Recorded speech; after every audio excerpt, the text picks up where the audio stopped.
eu tenho com referência ao Marcelo, né? É porque, assim, eu sou funcionário público, né? Eu sou diretor de escola, então você imagina como que não deve ser minha rotina, né?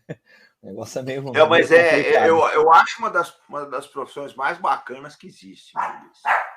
Às vezes eu vou em eventos, o pessoal me chama de professor, então eu fico honrado. Eu falo, gente, eu não sou professor, não tive essa honra, que eu acho a profissão mais bonita que existe, porque é quem prepara a nova geração de brasileiros. Eu falo sempre isso. Gente, vamos dar o like, mas continue, Eurice, desculpa a interrupção.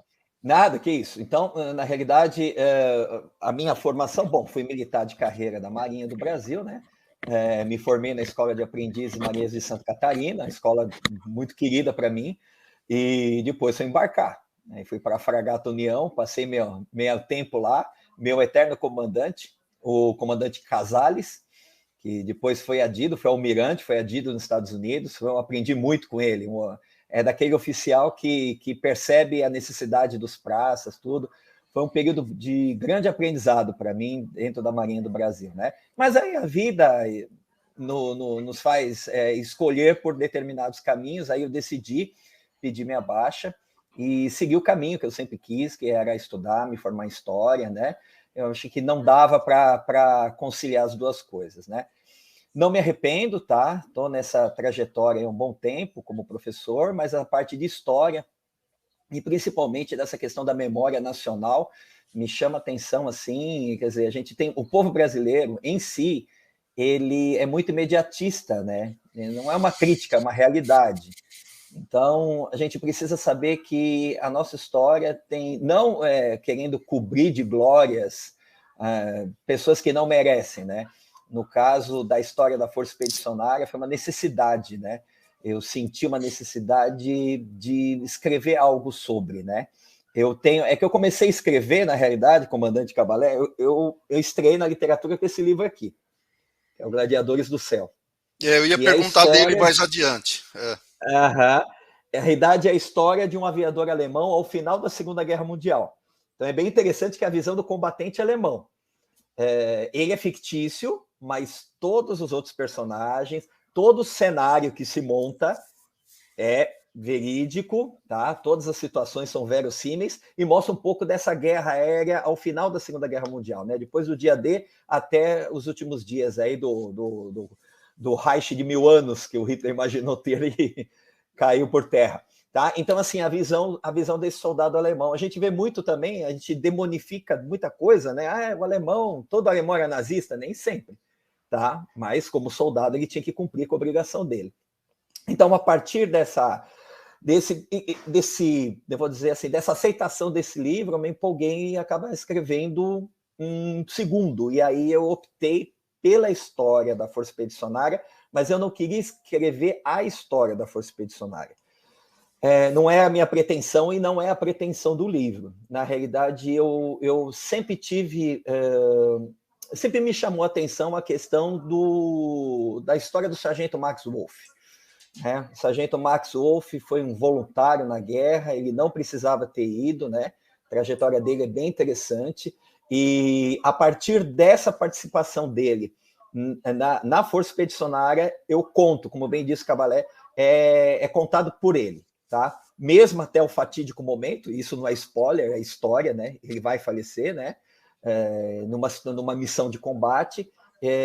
Eu ainda avanço mais um pouco porque ele morre às vésperas da tomada do ataque a Montese, né?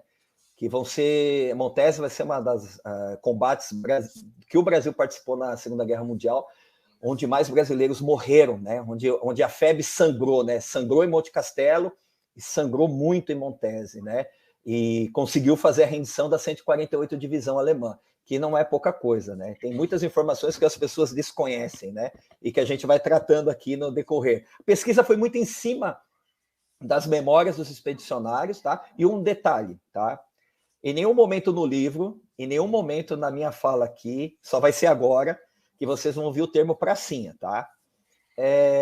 Pracinha eu sei que é um termo, já é a segunda vez, não posso. É um termo carinhoso, vamos dizer assim, que a sociedade assim rotulou os nossos combatentes da Segunda Guerra, mas o que eu pude ler, né, assim, aceitavam, mas tipo assim, o que me adianta ser pracinha ser chamado, terceira vez que eu falo, ser chamado dessa forma e está passando o que eu estou passando, né? Quer dizer, muitos expedicionários sofreram muito após a guerra, foram rotulados, voltaram sequelados, não tiveram o apoio necessário. Quer dizer, as leis podiam até existir, mas não se faziam cumprir. Só a partir de 88, com a Constituição de 88, que foi colocada uma pensão realmente para os combatentes. Só que 88 para 45 passou um bom tempo, né? Muita gente morreu, né? Muita gente. Mas sabe o que acontece também, Ulisses? Uma coisa que eu acho interessante, que a gente tem que notar, é que quando acaba a Segunda Guerra Mundial, eu acho que os efeitos do estresse pós-traumático não eram tão conhecidos como são hoje. Hoje a gente já sabe que ninguém volta normal. Normal, de um combate. Eu cito sempre um caso, teve um caso de um sargento britânico do Special Air Service, do SAS, o Cabanha conhece a história. E ele esteve num ataque à embaixada iraniana em Londres para libertar os reféns, depois ele lutou na Guerra das Malvinas. No final da vida, o filho morreu no Afeganistão, no final da vida ele se tornou pedófilo, ele recebeu até uma condenação, mas acabou morrendo, falecendo antes. Mas essas coisas, o distúrbio, né, a perturbação na mente do camarada é uma coisa tão grande que às vezes altera completamente a personalidade dele. Naquela época não se sabia tanto disso, né? Deixa eu só pegar. Pode ir falando, comandante, vou pegar um livro aqui. Não, fica à vontade. E outra, gente, uma coisa que eu preciso falar para vocês também que é muito importante.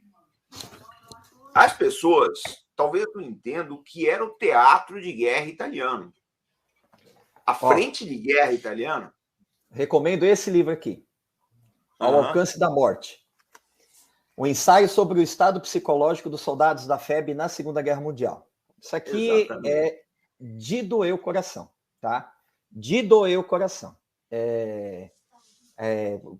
Assim, na história, na apresentação do livro, eu faço questão de abordar isso, tá? Aí depois a história se desenvolve no cenário da campanha da Itália. Mas isso que você apontou foi de uma injustiça com os combatentes fora do normal, né? Porque nos Estados Unidos, em 42, o Congresso americano aprovou uma lei de apoio aos veteranos, né? Já percebendo essa questão toda das sequelas, tanto físicas quanto psicológicas. Então, o governo americano, bem ou mal, ele dava o suporte, né, aos seus combatentes. Então, ele deixava engajado ainda o soldado quando retornava, incapacitado física ou psicologicamente, ele ainda deixava engajado no exército durante 1 ano, para ter o tratamento adequado, tanto física como psicologicamente. Depois, dava a atenção necessária, as condições para ele retomar sua vida no mundo civil, emprego, financiamento, um banco em que o próprio governo norte-americano era avalista. A gente não viu isso, né? Na realidade, o que a gente viu foi a entrega de uma bonificação